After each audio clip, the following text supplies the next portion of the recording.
If you ever find yourself stuck. Sabi nga nila, ang tunay na magkaibigan, sa gipit nagkakasubukan. Ang tunay na magkaibigan, may pundasyon na di kayang sirain kailanman. At pag naharap sa matinding problema ang relasyon ng isang tunay na magkaibigan, Diyos lang ang kanilang pinakakinakapitan. Ganyan kami ng best friend kong si Abby. Grade school pa lang, magkaibigan na kami.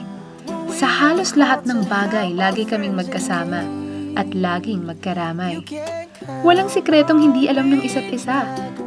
At sa sobrang dami naming similarities, no wonder, pareho din kami ng pangarap, ang maging isang news reporter ng pamosong CBS News. 3, 2, and you'll be there. 'Cause that's what friends are supposed to do. Hi, friend! Hi, friend! Guess what? Nanood ka sa CBS News! Oh, good for you, friend! I'm happy for you. Nanood ka na sa Dream Station. Oh. Ano ka ba, friend? Ang sabihin mo, Dream Station natin. Mag-apply ka na kasi sa CBS. We'll make our dreams come true together to be a reporter someday. Sana nga, friend, meron akong lakas ng loob like you. Alam mo namang medyo takot pa ako mag-race. Paano kung di ako matanggap? Paano kung di ko makaya makipagsabayan sa mga malalaking taong makakasalumuha ako dun? You worry too much, friend. Keep it cool. Sa dami pa naman na naging achievements mo ng college, you think your resume won't be qualified? You just have to pray hard and leave all your worries to Him.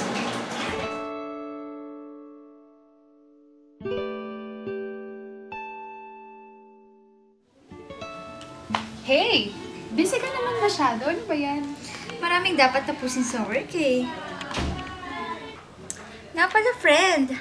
I passed your resume sa HR department head namin. And she was impressed with your awards and achievements ng college. Nagtataka nga ako sa'yo kung bakit wala kang katiwa-tiwala sa sarili mo. Kasi naman, friend, CBS is a big network. Ano namang edge ko sa mga tao doon eh? Wala naman akong work experience. Easy ka lang, friend. Nagpapanik ka na naman. Give birth to your dreams. You don't have to worry. In fact, nakaset na tomorrow ang interview mo. Galingan mo, ah! Oh my gosh! Interview tomorrow! Kaya ko ba yun? Congratulations, Miss Jessica. Welcome to CBS News. Thank you, Ma'am Sophia. It's my honor to be part of this prestigious station. Friend! Hired na ako! Thank you so much, friend!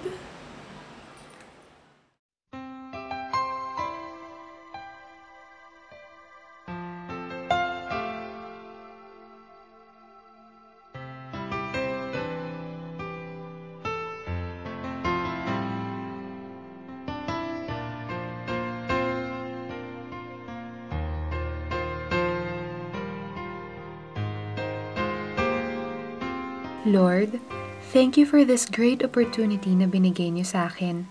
Alam niyo naman po na pangarap ko talagang maging isang reporter dito sa station na to.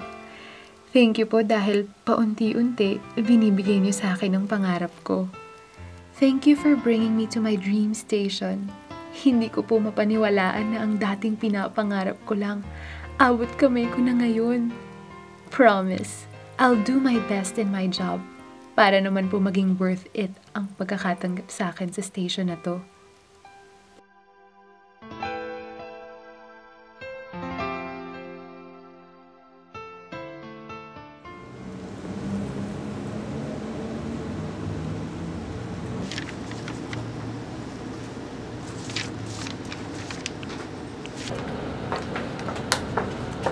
Friend, kinakair mo ata yung pagiging news writer mo, ah. Baka ma-stress ka niyan dahil hindi ka nagpapahinga. Okay lang ako, friend. Don't mind me. Sabi mo nga, di ba? Opportunity knocks only once. Kaya I'll do my best na. Saan Pete ka ba naka-assign ngayon? Ito na nga at nag-ready na ako papuntang Senate. May hearing ulit tungkol sa scam na naganap last year. Sige, friend. See you later. Bye, friend. Ingat.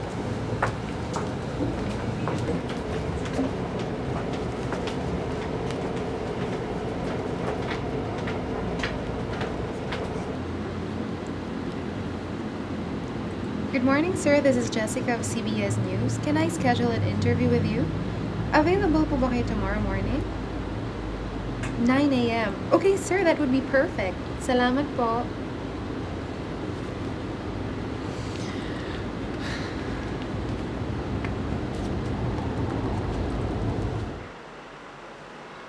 Tayo pa lang po ang binigyan nila ng first-hand information. So I think we should air this as soon as possible as an exclusive report. This is great. Good job, Abby. Yan ang gusto ko sa'yo eh. Lagi kang maagap sa balita. Thanks, boss! Hi, ma'am! Yes, Jessica. Meron nga pala po akong exclusive interview with Mr. Rodriguez regarding dun sa hostage taking last year. Good job, Jessica. Hindi talaga ako nagkamali ng pag-hire sa'yo. Thank you po. Basic pa lang naman po ang nalalaman ko. Kasi tinuturuan ako ni Abby sa mga strategies para maging magaling ako sa field ko. That's good. I'm glad you have a very good relationship with your friend. Thank you po.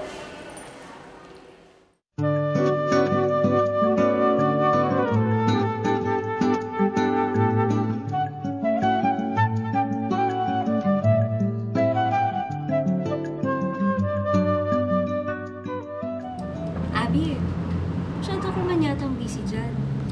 Ay nako, wala ka kasing ginagawa kaya nakikita mo pagiging busy ko. Grabe naman to. Nakakatamad na kasi. Masyado na ako nakababad sa computer. Nagpi-Facebook? Joke lang. Ano ba kasi pinunta mo dito? Well, alam mo na ba na may plan si boss na palitan yung primetime news telecast natin ng bagong news program and she needs new news anchor. So, Mukhang balak makapag-unahan yung friend mo na makuha yung slot ng pagiging news anchor, ha? ano ka ba naman, Eunice? Kaibigan ko si Jessica, no? 1 year pa lang ako dito. Eh siya, 9 months pa lang, kaya imposibleng kunin kami ni boss ng news anchor. Haven't you heard? Isa sa inyo ni Jessica ang prospect ni Ma'am Sophia for the position. And I think you deserve it more than her. Sabi mo nga, mas matagal ka na dito. So beware, my friend. Ang kaibigan, pwede man traidor, lalo na kapag nasilaw na sa pera or higher position.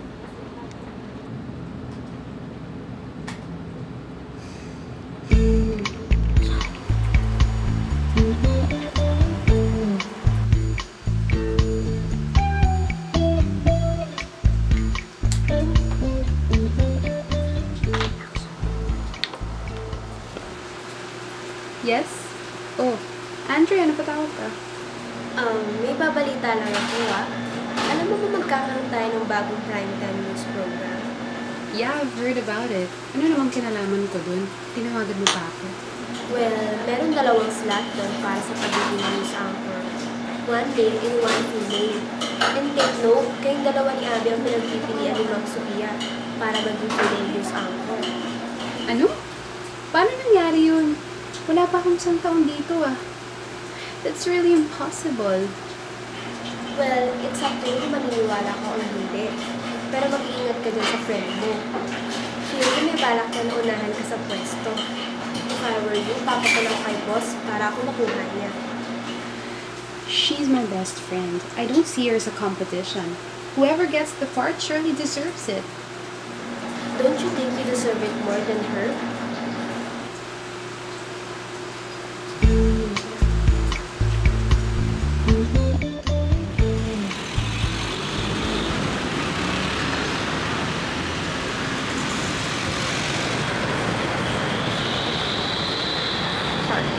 Uy, Jessica, excited na ako na sana ikaw yung mapili.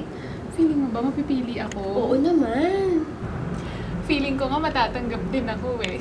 Diba? Sana nga. So, you know all about this all along. And you didn't even bother to tell me. Eh mukhang alam mo na din pala. So I don't think meron akong dapat sabihin sa'yo. Akala ko ba walang sekreto? Agawan ba ito ng posisyon? Wala akong sinasabing ganyan, Abby. At wala akong inaagaw sa'yo. Kung hindi dahil sa akin, wala ka dito. Nakalimutan mo na ba? You were the one who wanted me here in the first place. Which I totally regret now. Yan ang hirap sa'yo eh. Ang tagal na nating magkaibigan. Pero sa isang usapan na narinig mo, naghusga ka kagad. Jessica, alam mo namang dati ko pang gusto maging reporter, di ba? Pareho lang tayo.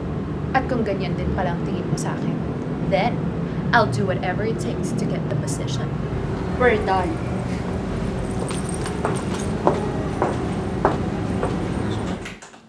Yes, finally, tapos ko na. Is that the segment you were bragging about? Why not brag? I worked so hard for this. Tara na nga, lunch na tayo. Sure, let's go.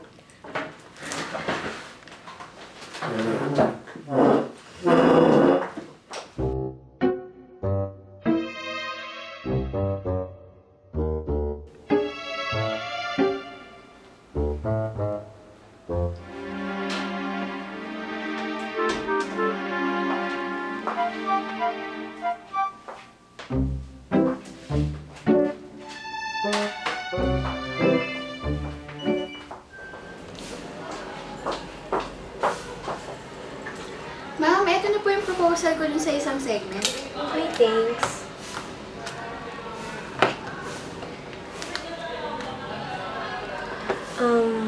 Abby, Yes, ma'am. I was actually expecting more from you. This is too mediocre. I'm sorry.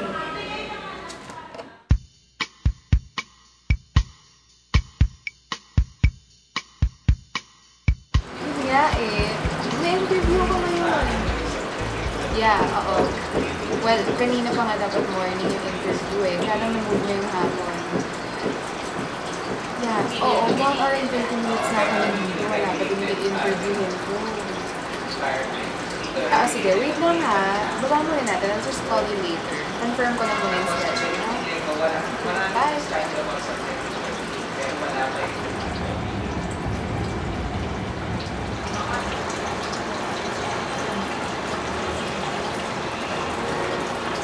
Hello, good afternoon. This is Jessica of CBS News. Confirm ko lang yung interview ko with Mr. Sanchez. Yeah, this afternoon, di ba? Kanina umaga? Ang alam ko kasi na-move yun eh. Ngayong hapon. Ganun ba? Yeah. Okay, sige. Ibali na lang. Thank you.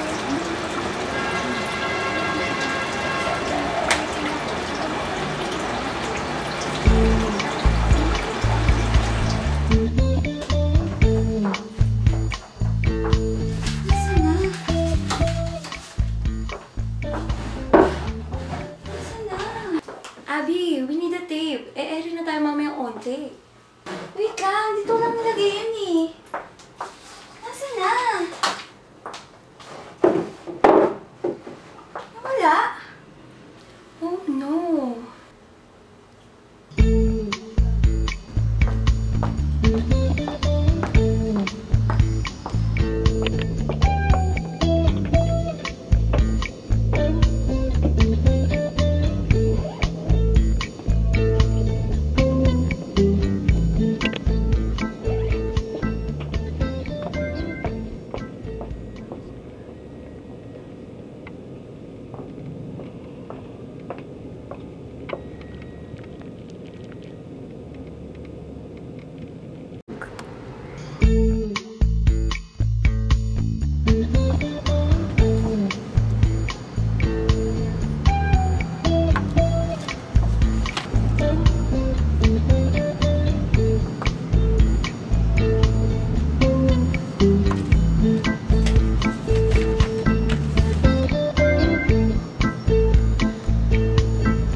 Jessica, gising.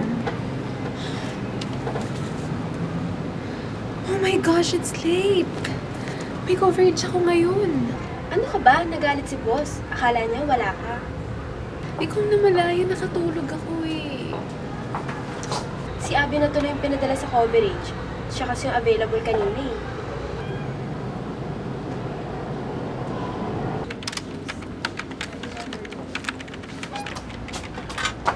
Abby, 2 days na lang pala. Judgment day nyo na, ha? Parang hindi ka yata masaya. Hindi, stress lang sa work. Sa work nga lang ba talaga? Sa tingin mo ba, mali yung mga ginawa kay Jessica? Do you think it's too much? Okay lang yun. Bakit siya ba? Wala bang ginawa sa'yo? Kung ako sa'yo, mag-prepare ka na lang sa judgment day nyo. O sige ha, bye-bye. Bye-bye.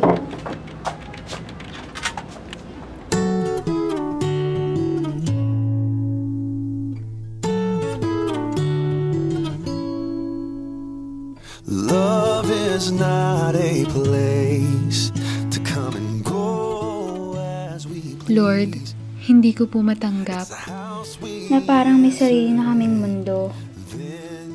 kung saan wala nang pakialam ang isa't isa. Gusto ko sana pong magkaayos na kami. Pero paano ko po umpisahan? Namimiss ko na po lahat ng mga ginagawa naming magkasama. Mga tawanan, Damayan sa problema. Kwentuhan that we lost since we had a fight. I want to bring back the friendship we had. I want my best friend back in my life. Please help me, O Lord. Please help me.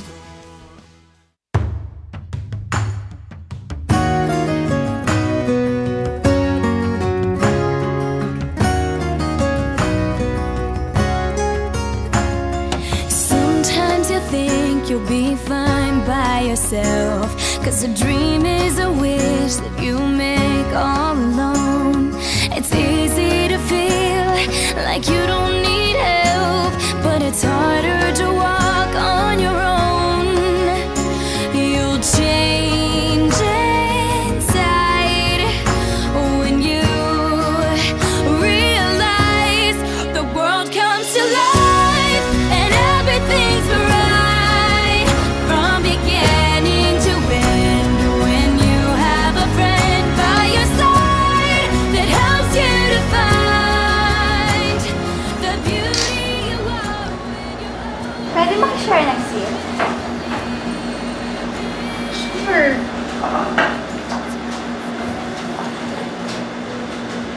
Congrats nga pala ha! You'll be one of the news anchors ng bagong primetime news program. Gusto ko man maging masaya, but I just can't imagine living my dream while losing my friendship with you. Kalimutan na natin yun. Let's start today's late. Pwede ba yung friend? So, friends again? No, friends forever. Nasubok man ang panahon ng pagiging magkaibigan namin ni Abby, hindi pa rin ito naging daan para tuluyang masira ang pagkakaibigan namin. In fact, we're even closer now. We seeked help from God, and through our prayers, we realized each other's value. Di pala namin kayang mawala ang isa't isa. Sa lahat ng nangyari sa amin, ang na-realize ko, higit kailanman, hindi mo kakayaning sumaya sa kabila ng iyong pagsikat at pagyaman kung mawawalan ka naman ng tunay na kaibigan. the gift of a friend. And when your hope crashes down, shattering